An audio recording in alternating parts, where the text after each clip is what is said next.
Well, there's still so much to examine after the formation of a new coalition government that saw Cyril Ramaphosa being elected president again by the National Assembly on Friday night. As you know, the DA, the IFP, the Patriotic Alliance, several other parties backed his election. A new group of opposition parties, including the EFF and Al Jama, voted against. Professor Stephen Friedman is at the Institute for the Study of Democracy at the University of Johannesburg.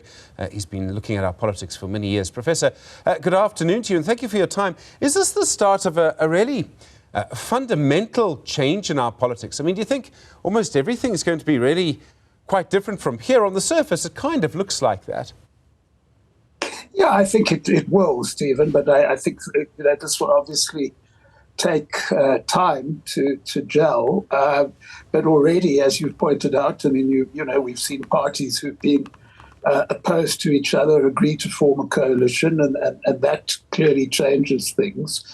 You know, looking down the road, I think we may be looking at a situation where if those parties are able to find a way of governing together, which, you know, they still have to do because, you know, as some of us pointed out for a long time, 2 weeks is not really enough time to work all of these things out.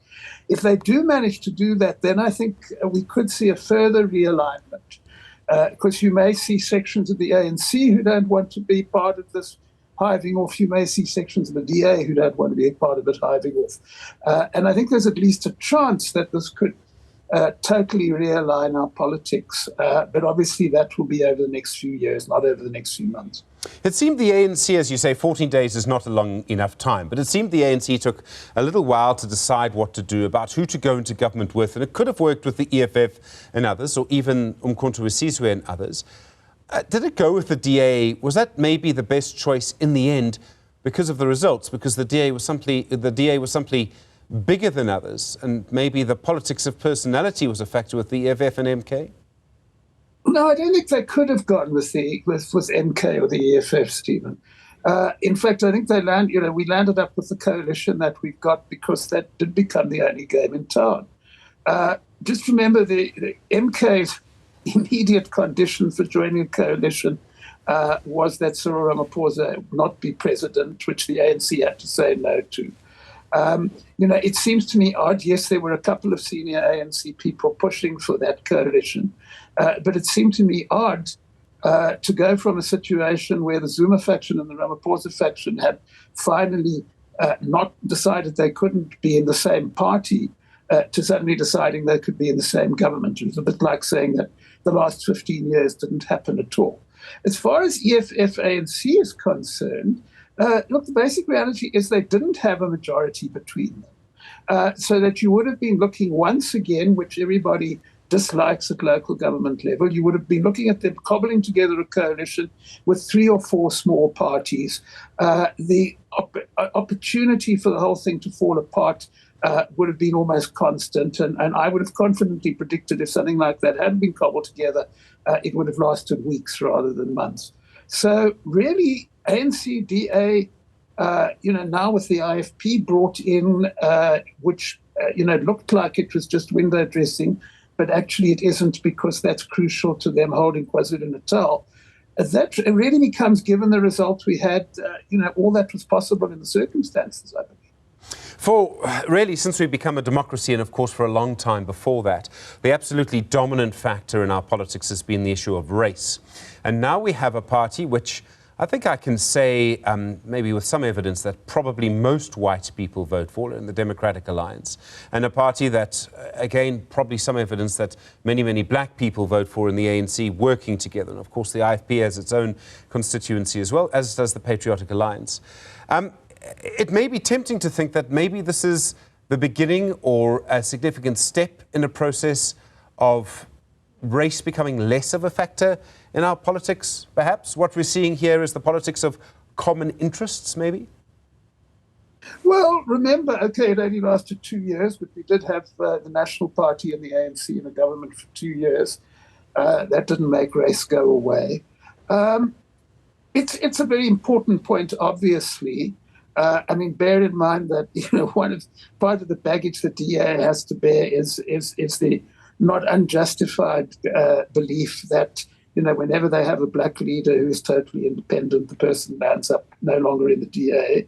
The ANC, some people have pointed out, has tended to, at the beginning, 1994, and for years afterwards, there was also always, a much greater sprinkling of racial minorities in the ANC leadership than there are now. They're virtually non-existent. And therefore, on the surface, it's going to be a battle for them to cooperate. But, I think precisely because, and I'm glad you talked about a coalition rather than a government of national unity, because people seem to have seen through that one. It's not a government of national unity. And that may ironically be its strength, because a government of national unity really has to be about pulling together, about seeing things the same way. And that's probably not possible here. But if you're pragmatic, you make compromises. You keep enough distance from each other so that parties retain their identity, but you work out what you can cooperate on, then that possibly could see us, see the country through and the government through. But I think it really has to be based on a realism.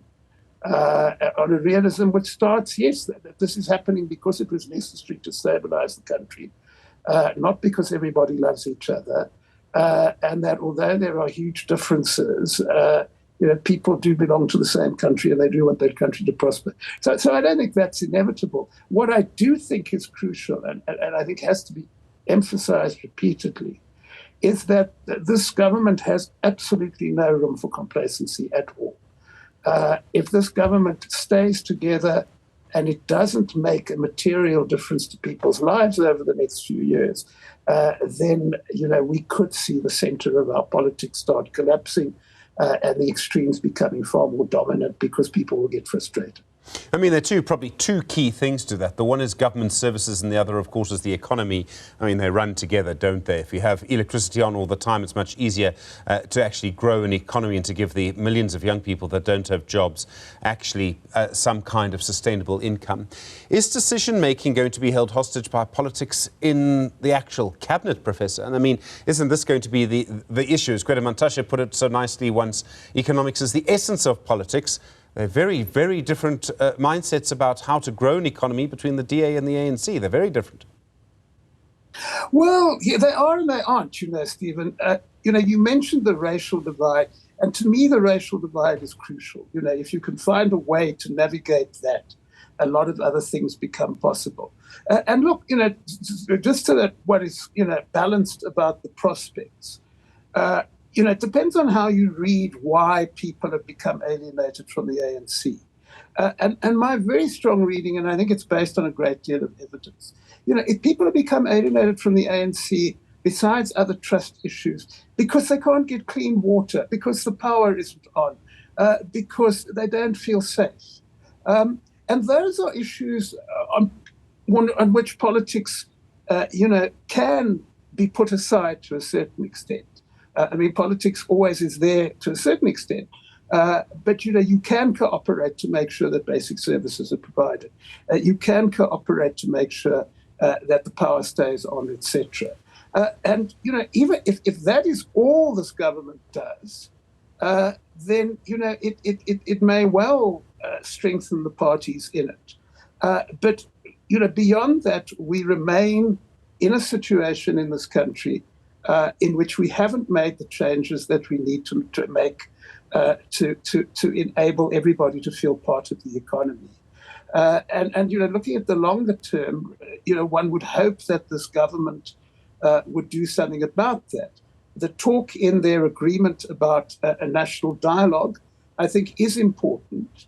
Although I would argue quite strongly that we don't need a national dialogue at the moment, we need national bargaining. And that sounds like an academic quibble. But my point is that we don't need people simply talking to each other and saying nice things to each other. We need people actually involved in hard bargaining, saying, look, how do we get more and more people into this economy? We're prepared to give up X, Y, and Z as long as you're prepared to give up A, B, and C. So if the dialogue leads to that, I think your second leg, the economy, becomes easier to deal with. Because, of course, the question with the economy is not only growth, which is obviously important, but it's also inclusion. It's also bringing in more people and making more people feel part of it. So if this government is able to make strides on that level, then it will be on very strong ground. It would seem, obviously there are risks to all of this. And those risks could come from several places. There could be disagreements, disputes within the coalition partners. There could be some fundamental issue that people just can't agree on. Excuse me, Professor. But the other issue is, where do we think those risks will come from? So disputes between partners, and probably, as you point out, some kind of reaction within the ANC, I would imagine, would be the big risk. And strangely, the DA may actually lock Cyril Ramaphosa into power because they might just refuse to work with anyone else. Yes, I agree on that last point, and I was arguing that well before the election, because, there were people saying to me, well, Ramaphosa won't survive if the ANC goes down to where it did go down to. And I kept on saying, no, actually, that's when it most definitely survives, because that's what the coalition partners say. We're not dealing with anybody else. So that, I think, is pretty much baked in. What I'm interested in, and getting back to my earlier point about how this was the only thing that was possible, is I think both of these major parties find themselves in a situation where they're going to have to find some way of working with each other, because what is the alternative? On the DA side, they've made it quite clear all along that they believe that the EFF or the MK party in government would doom the country. So they don't want to do anything to make that happen. I think that the majority of people in the ANC are as uncomfortable with those kind of alliances as many people in the DI are. And then there's a slight problem. I understand, I'm not a constitutional lawyer, I understand that we can't actually have another election for 3 years. So if that is the case, which is the view of some of the constitutional lawyers, they're really going to have to live with each other for 3 years because there just isn't an obvious alternative. So that may create a situation in which we find far more pragmatism, far more let and let live, than we would in a situation where one of the two sides had an option which they could go for if this doesn't work out. Professor Stephen Friedman, as always, thank you so much. Really appreciate it. Political analyst at the University of Johannesburg.